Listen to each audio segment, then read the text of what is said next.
پاکستان کے ممتاز ادیب، مترجم، معلم اور دانشور محمد ابراہیم جویو 102 برس کی عمر میں آج انتقال کر گئے۔ محمد ابراہیم جویو 13 اگست 1915 کو دادو کے گاؤں آباد میں پیدا ہوئے۔ سندھ مدرسۃ الاسلام، ڈی جے کالج اور بمبئی یونیورسٹی سے تعلیم حاصل کی۔ 1941 میں سندھ مدرسۃ الاسلام سے بطور استاد وابستہ ہوئے۔ اسی زمانے میں ایک کتاب سیو سندھ سیو کانٹیننٹ لکھنے کی پاداش میں ملازمت سے برطرف کر دیے گئے۔ تقسیم ہند کے بعد 1951 میں سندھی ادبی بورڈ حیدرآباد کے سیکرٹری بنے اور ایک طویل عرصے تک اس ادارے سے وابستہ رہے۔ محمد ابراہیم جویو ایک صاحب اسلوب نثر نویس اور مترجم بھی ہیں۔ انہوں نے اپنے تراجم کے ذریعے سندھی ادب کو جدید فکر و نظر سے مالا مال کیا۔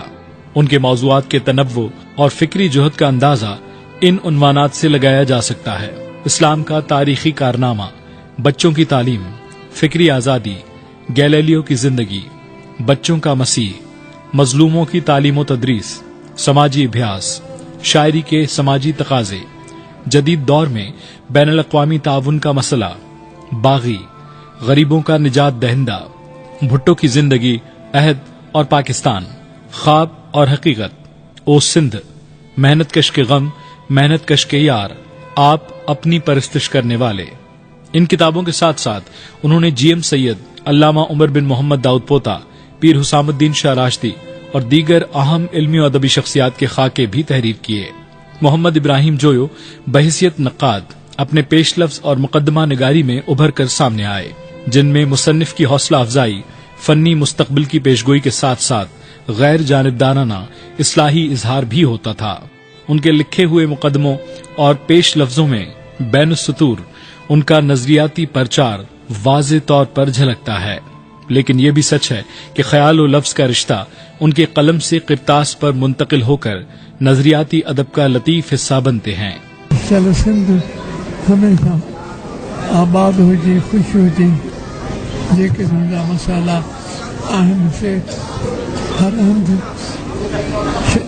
شہرن میں جتنے کتنے آئین ہتے جو ہوندا تو ہمت سان حوصلے سے انہوں مسئلن کے مرل کرن گھرجے۔ حاضر بن جو ہمت حوصلو قائم رکھنا، جیکے اسکول آہن، کالج آہن، یونیورسٹی آہن، جیکے درسگاہ آہن، انہن کی آباد کن، اس سے پڑھائی پوری طرح سے ہمت حوصلے سے دانشور بے مسئلن سے ہم کنار آئین، جی بیا مانو آئین تو ہر مانو پنجن مسئلن کے مانو سو دانشورن کے بھی پنجن مسئلن کے مانو جی۔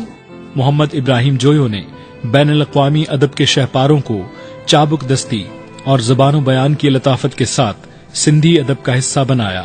محمد ابراہیم جویو کے فکر و فلسفے سے سندھ کے سیاستدانوں، دانشوروں اور ادیبوں سمیت عوام کی بڑی تعداد متاثر ہے۔ ان کی اذہان سازی میں جو انقلاب پیدا ہوا وہ ترقی پسند تحریک، روشن خیالی اور انسان دوستی کی ایسی راہوں کی کشادگی کا سبب ہوا کہ جس پر آج سندھ کا ہر باشندہ محمد ابراہیم جویو کا احسان مند ہے۔ آج یعنی 9 نومبر 2017 کو محمد ابراہیم جویو کا ادبی روشنی کا 1 صدی سے زائد کا سفر اختتام پذیر ہوا۔ محمد ابراہیم جویو کو آج شام 6 بجے جامعہ سندھ جامشورو میں علامہ آئی قاضی کے مرقد کے احاطے میں سپرد خاک کیا جائے گا۔